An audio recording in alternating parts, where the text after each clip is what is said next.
Assalamualaikum warahmatullahi wabarakatuh. Eh, Perkenalkan, nama saya Muhammad Israr dari BP 180552. Di sini saya akan mencoba menjawab ujian APSI, yaitu ada 5 soal. Saya akan mencoba menjawab pertanyaan yang pertama, yaitu buatlah aliran sistem informasi yang sedang berjalan dengan menggunakan ASI yang lama.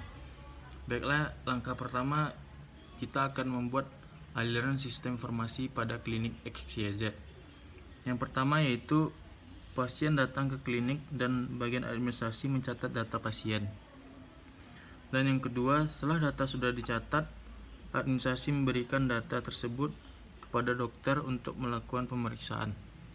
Dan yang ketiga, setelah melakukan pemeriksaan, dokter akan mencatat hasil pemeriksaan tersebut dan memberi resep obat yang diberikan kepada administrasi. Dan sini terusnya, jika pasien harus dirawat inap, maka administrasi akan mengeluarkan surat rawat inap. Dan yang keempat yaitu administrasi akan mencatat kebutuhan pasien, baik itu berupa obat, rawat inap, dan lainnya. Dan juga untuk mengetahui berapa biaya yang harus dibayar pasien. Dan yang kelima yaitu bagian administrasi akan menghasilkan 2 kwitansi. Yang pertama akan diberikan kepada pasien dan yang satu lagi akan digunakan untuk laporan perincian biaya. Dan yang terakhir adalah laporan perincian tersebut akan diserahkan kepada pimpinan. Baiklah, selanjutnya setelah kita mengetahui aliran sistem informasi pada klinik XYZ, kita akan membuat entitinya.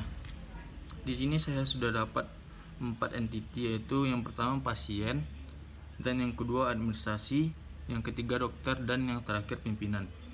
Di sini saya akan mencoba membuat aliran sistem informasi menggunakan ASI yang lama. Baiklah, di sini saya akan mencoba membuat aliran sistem yang lama dengan memasukkan entitinya. Pertama-tama saya akan membuat 4 bagian.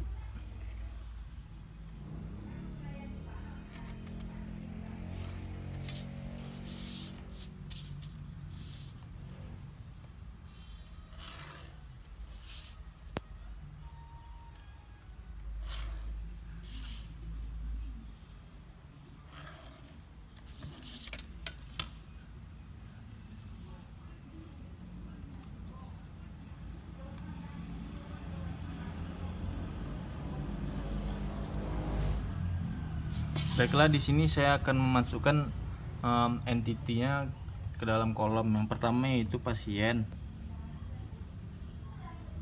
yang kedua yaitu administrasi, yang ketiga adalah dokter, dan yang terakhir adalah pimpinan.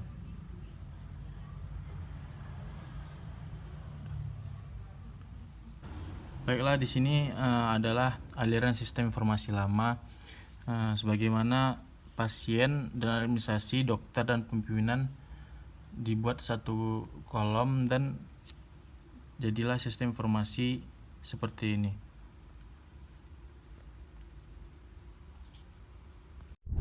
Baiklah, di sini saya akan menjawab bagaimana cara aliran sistem informasi baru, yaitu seperti ini lebih kurang. Lanjutannya seperti ini.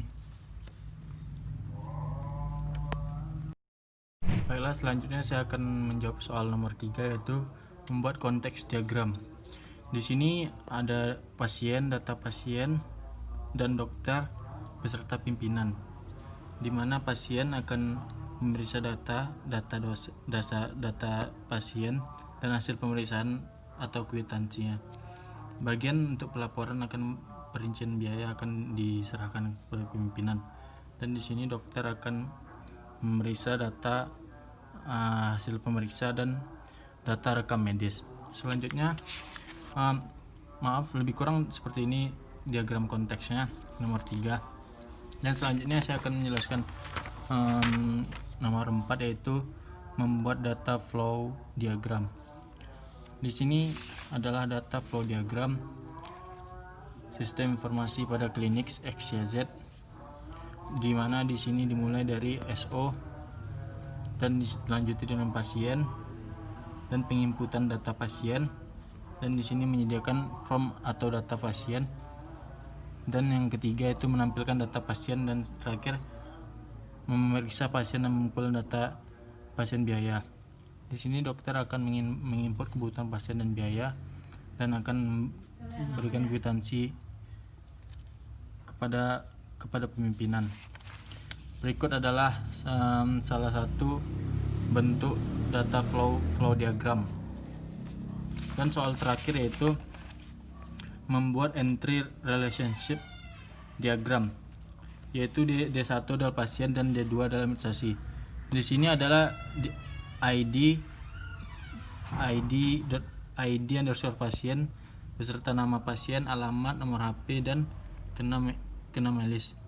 Dan yang D2 administrasi adalah nomor administrasi dan disingkat dengan nomor underscore ADM, dan ID pasien, tanggal, administrasi, jenis, dan nama, dan lain-lain. Di sini adalah bentuk entity relationship diagram, lebih kurang seperti ini. Baiklah, terima kasih atas perhatiannya. Di sini saya Muhammad Israr mengucapkan terima kasih. Lebih kurang apabila ada kesalahan saya mohon maaf. Assalamualaikum warahmatullahi wabarakatuh.